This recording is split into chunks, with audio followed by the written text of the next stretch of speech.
On Sunday morning, over 200 members of the MIT community gathered to remember those lost a decade ago on September 11th and honor the heroes of that day. On this beautiful morning,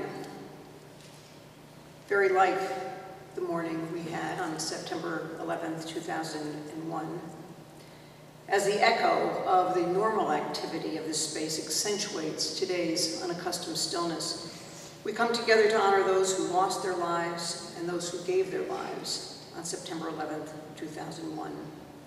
And we come together to reflect on the complex meanings we may draw from that terrible day and the larger events that it unleashed. There were 343 New York City Fire Department members, 23 New York City police officers, 37 Port Authority police officers, 15 emergency medical technicians, and 3 court officers.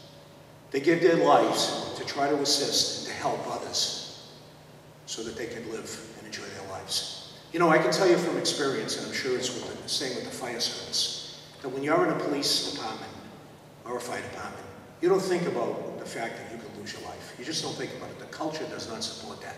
But yet, you do things that are so countercultural to society.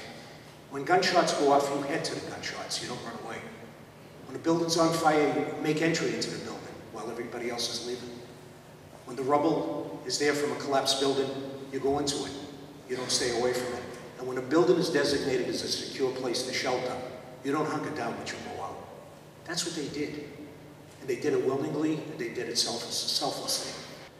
For many of you, the defining moment is where you were, what you were doing 10 years ago today.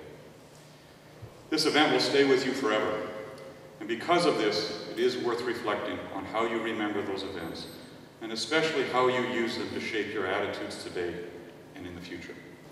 I believe we can take great comfort in the creative wisdom you already bring to bear in preparing to tackle the world's great challenges. And I can imagine no better way to honor the memory of those whom we lost through your devotion to inventing better ways for the world. So I ask you today, as you reflect on 9/11 and think of the victims, think of those first responders, because we would have had a loss of life much greater than it was. In conclusion, I'd like to leave you with one thought. Many years ago, I heard a statement, and to me it was the most definitive statement I ever heard about heroism. And it goes like this: heroes are ordinary people that do extraordinary things. How appropriate. How very, very appropriate for those first responders on 9/11. Generations yet to come will see September 11th as the defining event of our time.